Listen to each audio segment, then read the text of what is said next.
what evil lurks in the hearts of men. The shadow knows.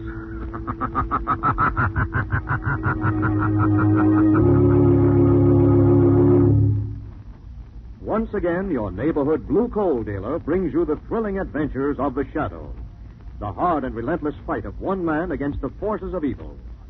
These dramatizations are designed to demonstrate forcefully to old and young alike that crime does not pay.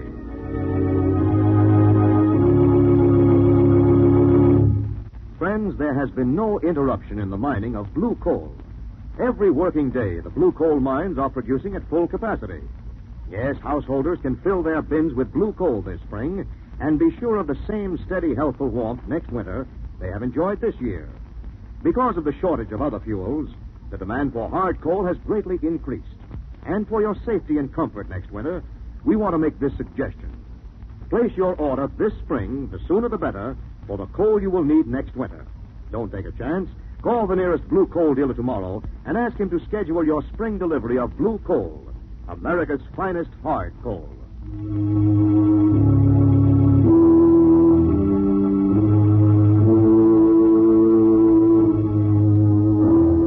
The Shadow, who aids the forces of law and order, is in reality Lamont Cranston, wealthy young man about town. Years ago in the Orient, Cranston learned a strange and mysterious secret: the hypnotic power to cloud men's minds so they cannot see him. Cranston's friend and companion, the lovely Margo Lane, is the only person who knows to whom the voice of the invisible Shadow belongs. Today's drama, Death and the Easter Bonnet.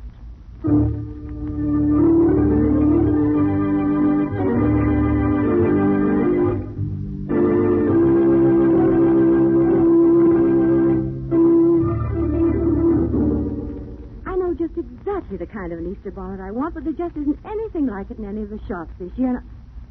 Lamont, you're not listening. Yes, I am, Margo. You're talking about hats. Well, I don't know how you know that. You're not paying the slightest attention. Pay attention to know that. What'd you say? Nothing. They try to palm off any old thing on you in the stores, but the one I buy must be beige, have a white bird wing, and 2 red cherries. No chopped nuts?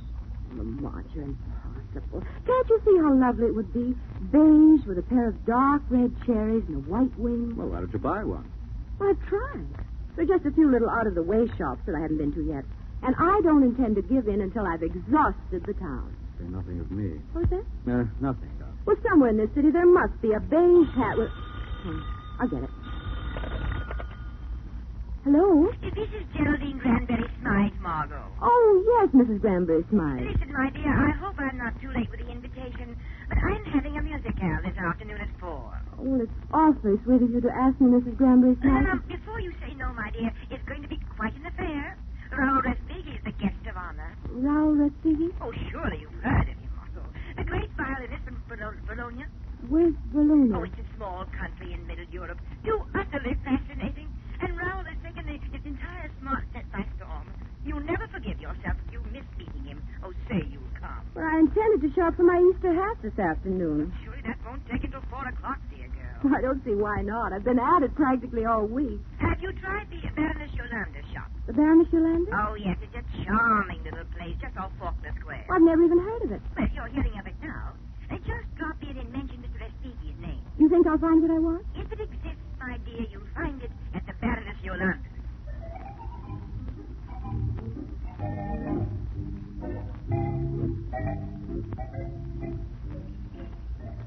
This is it, Lamont. The Baroness Yolanda shops at London, New York, and Southampton. I suppose you pay once for each shop. Well, you could hardly expect a woman like Mrs. Granberry Smythe to recommend a bargain basement. Yes? The lady would like to buy something. You're the Baroness Yolanda? I am. I'd like a hat. Something special for Easter. Oh, oui, mademoiselle.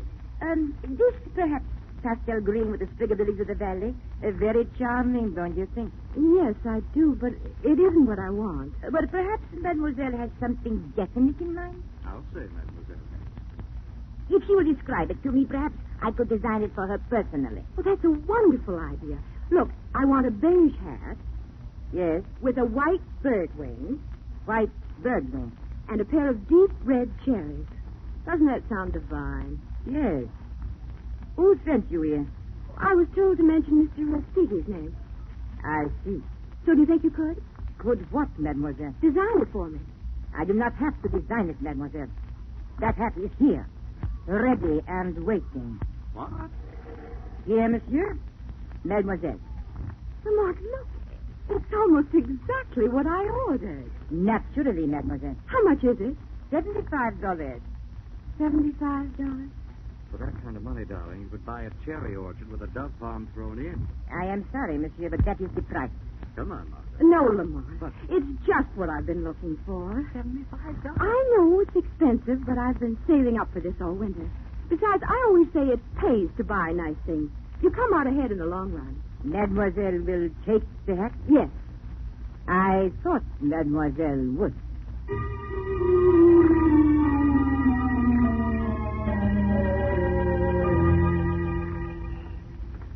You don't think that was a little on the extravagant side, Margaret? Just wait till you see how other women stare.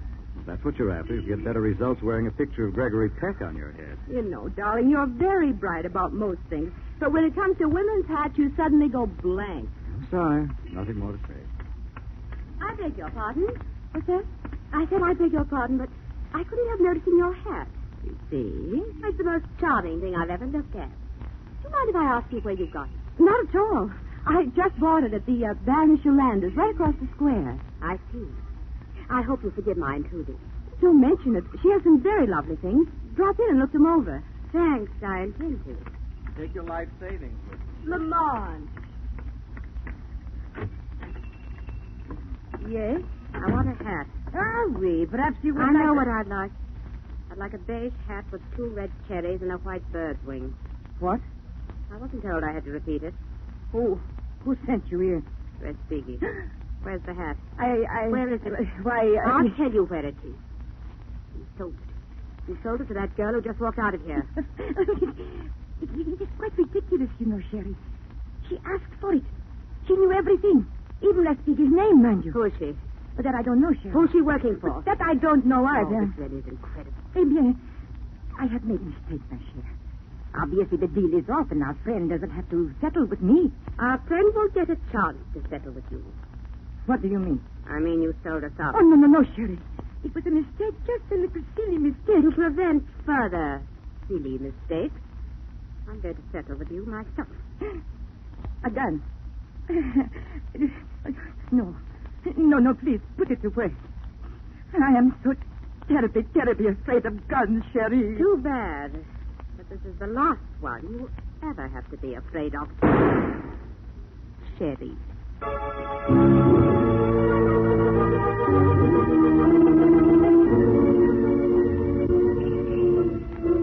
Cab!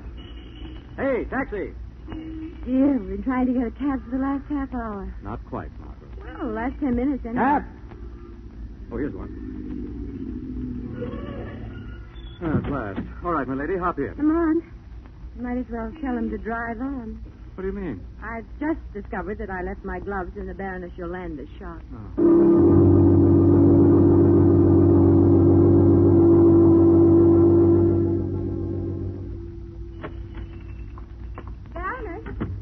Baroness?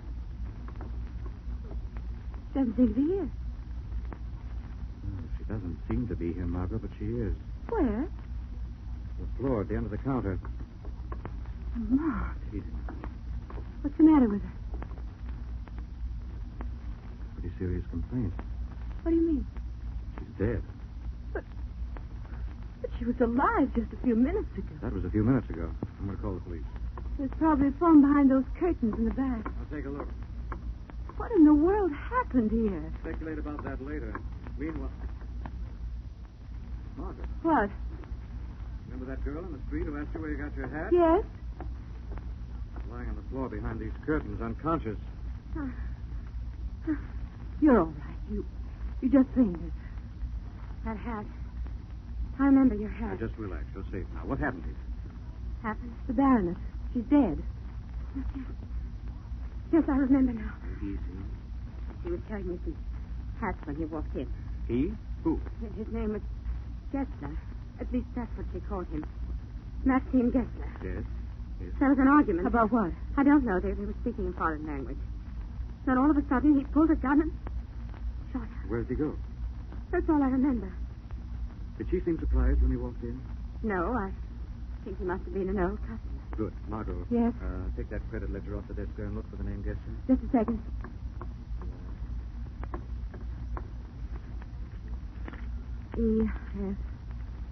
E-F-G. Gabby. Daniel. Jan. Here it is. Gessler. Maxine Gessler. Any address? Yes. 1041 Fairfax Street. Are you strong enough for the trip to Fairfax Street? Yes, I think. Lamont, I thought you were going to call the police. I am. After I've interviewed Mr. Maxime Gessler.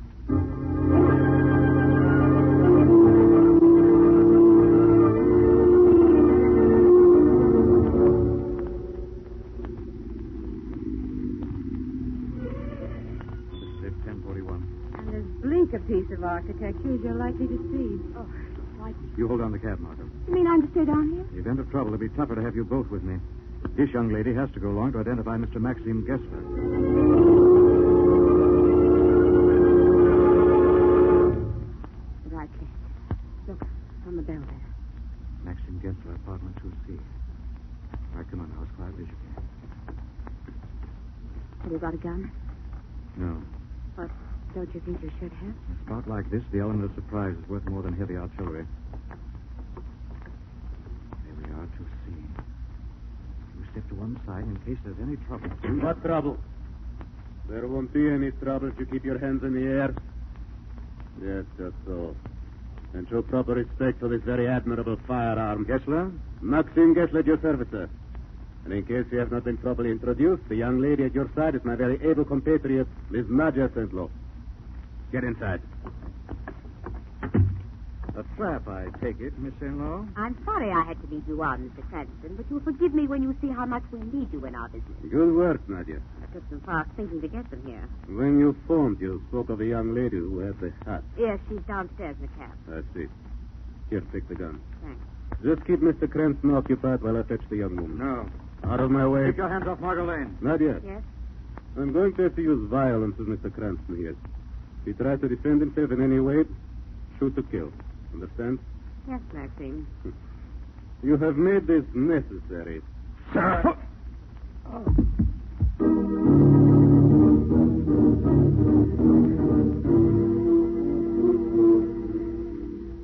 You say Lamont sent you down to get me? Yes, he wants you immediately. But he's all right. Well, never better. And the young woman? Miss Sandlow, she's in excellent health, as you will see. Up these stairs, please. What in the world is this all about? I buy an Easter bonnet, and the next thing I know, I'm in the middle of a blood and thunder adventure. You'll find out very soon, Miss Lynn. And when you do, you... Hey, Lamont. Margo, stay out of here. Stay out, you understand? Lamont, what's the matter? Run, before it. Lamont! Lamont! Oh.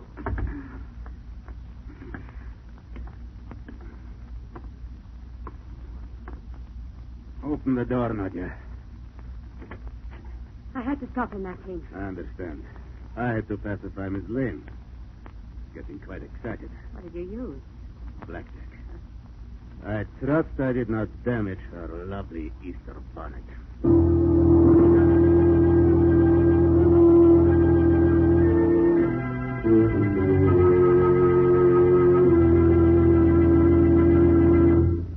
We'll return to the shadow in just a minute.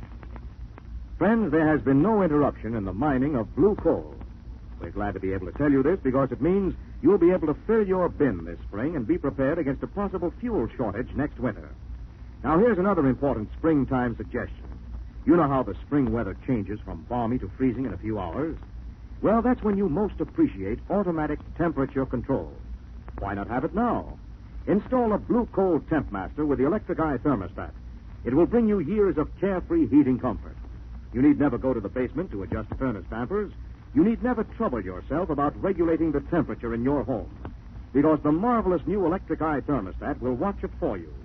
You simply set the upstairs control, and furnace dampers will be automatically opened or closed as needed. You're assured of steady, even, healthful warmth at all times. And besides that, the new Blue Coal Temp Master heat regulator will cut your fuel consumption. Modernize your furnace with a Blue Coal Temp Master. It's easy and inexpensive to install. Tomorrow, call the nearest blue coal dealer and ask him to demonstrate the new Temp Master thermostat. And now, back to the Shadow.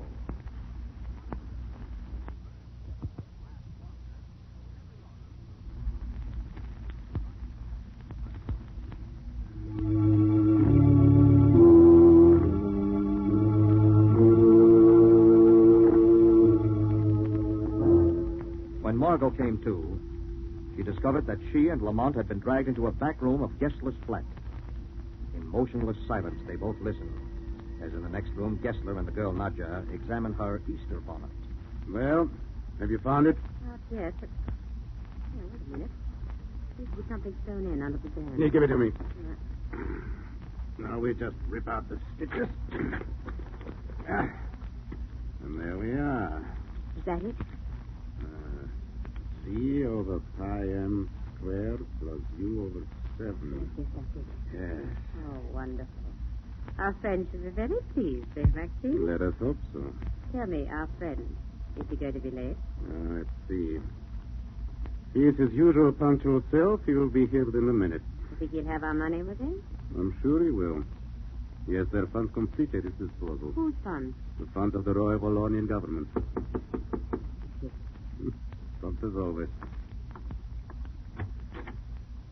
Mr. Gessler, sir? Won't you come in, sir? Thank you. You are prepared for my coming? Yes, sir. The formula is here. Exactly as we agreed. Excellent. May I have it, please? Before we make delivery, I think it only fitting that we collect our wages. Exactly as we agreed. 5,000. Exactly as we agreed. Thank you.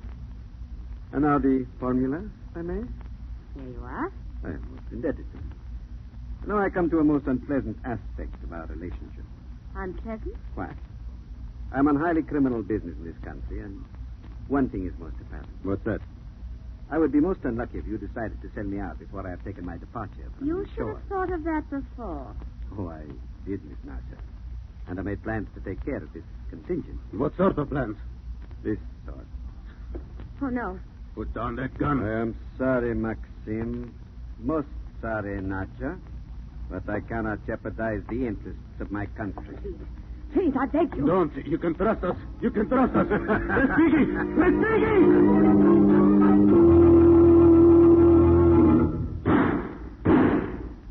Lamont! Easy, darling. Shot. What's happened out there? I've got all too clear a picture. Stand back. Why? I'm going to smash this door. Hell, Glenn seems to have taken care of both. he shot them. Did you hear what Gessler called him? Respighi. Yes. Raul Respighi. That is his name. Gessler. He thought I would betray him, and now I shall live up to his expectations. Hey, listen. The formula sewn into the head was stolen from a United States government laboratory. What? It gives complete instructions for the building of the midget cyclotron. Midget cyclotron. The last development in the cheapest and quickest method of producing atomic weapons. Where can we find Respighi? Where is he going? Going. You will find him 642. Yes, yes. Yes. Too late. Yes. He's dead. 642. What does that mean? That's where Respighi is gone. I don't understand. Neither do I. All I know is we've got to stop him. Let's call the police. That's too late. He'll waste no time being on his way now that he's got that formula. It's up to us. Margo, Yes? you heard about Respighi only this morning. Yes. Through Mrs. Granbury Smythe. I see. You mustn't forget your manners, darling. My manners. A nice little girl would call up and apologize to Mrs. Granbury Smythe for missing her afternoon musicale.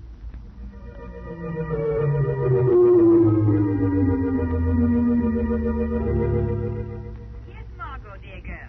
I'm afraid I won't be able to get to your musicale this afternoon. Oh, that's quite all right, dear. In fact, it's just as well. What do you mean? It's all over. Mr. Respighi had to leave on urgent business. When? Oh, about 20 minutes ago. He left here about 20 minutes ago. Yes, go ahead. Mrs. Granbury Smythe, what does Respighi look like? Why? Why do you ask? Oh, well, I saw someone on the street today, and I just had the idea it might be he. Oh, gold-rimmed glasses. Yes. Short black beard. Yes? Tall, carrying a violin case. Yes. Then you saw him, darling. Thanks. I suppose you have no idea where he's going. Who said I didn't? I know exactly where he's going. You do? I heard him phoning the Central Railway Station for my living room. Yes. He reserved a ticket on the Golden Express for San Francisco. San Francisco? Yes. It leaves at 6:42.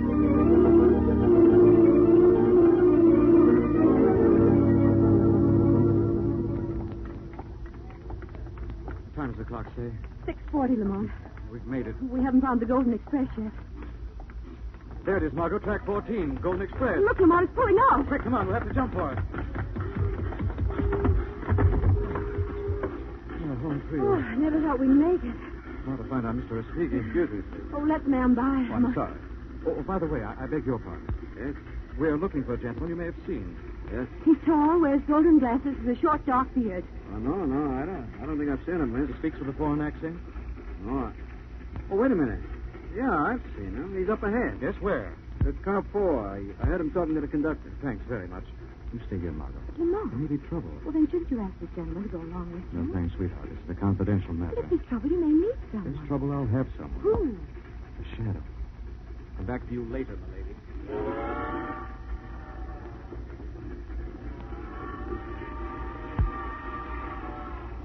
What's up, man? It's a very serious matter. Who's this guy looking for? His name is Respighi. Raoul Respighi. Raul Respighi. Well, why don't you say so? What do you mean? The guy in car 4 isn't Raul Respighi. I've seen pictures of him. And Lamont's off in a wild goose chase. Respighi's a concert violinist, isn't he? Yes. There's a violin case here on the platform. Where? Yeah, right here. See? Oh, There's a tab on it. what does it say? Well, Mr. R, compartment 3. Mr. R. Respighi.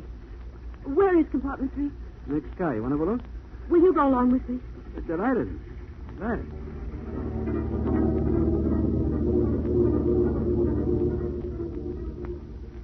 Here we are. Compartment 3. Hello there. Nobody home. Try the door. What's that knock?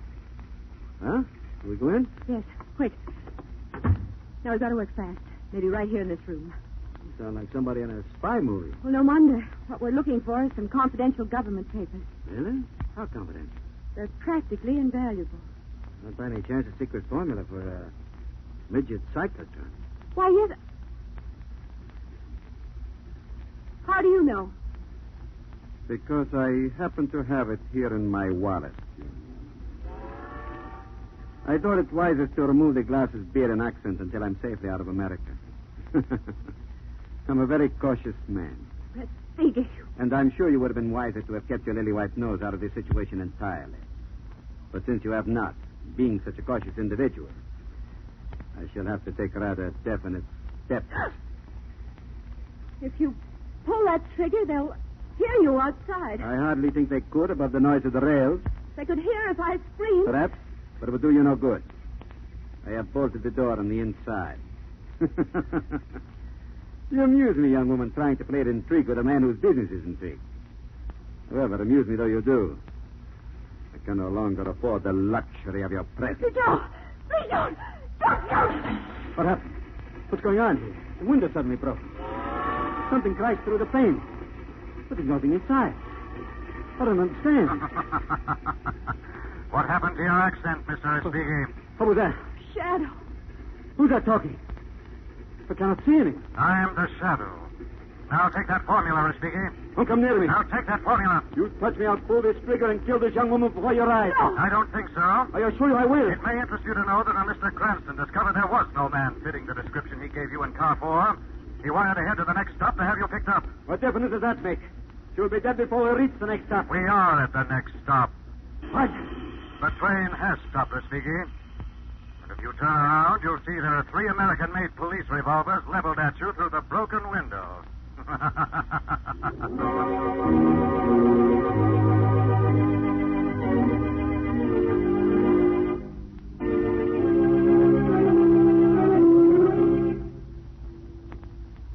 It seems Seems like it all happened 20 years ago, doesn't it, Lamont? It's been less than a week.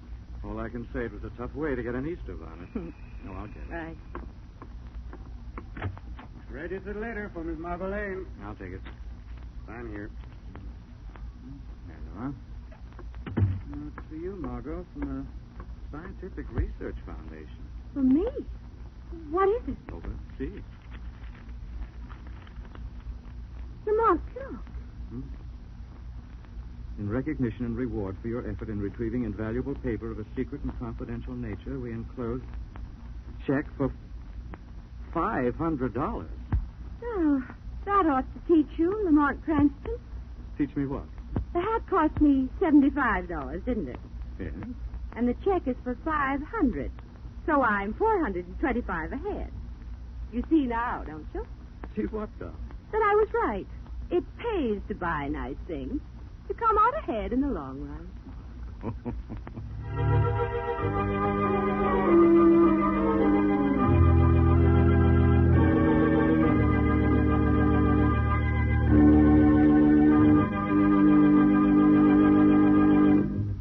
And now let me present Blue Coal's distinguished heating authority, John Barclay.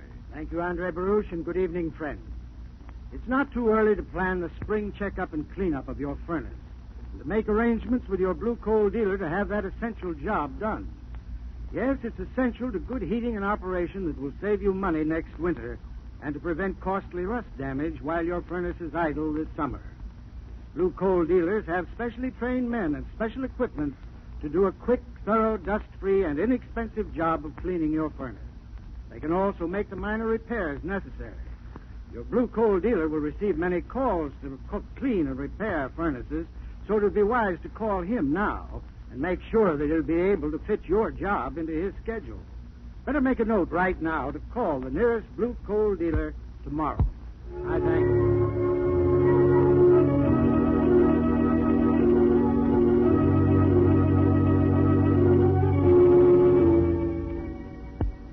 This story is copyrighted by Street and Smith Publications, Incorporated. The characters, names, places, and plot are fictitious. Any similarity to persons living or dead is purely coincidental. Again next week, The Shadow will demonstrate that The weed of crime bears bitter fruit. Crime does not pay. The shadow knows.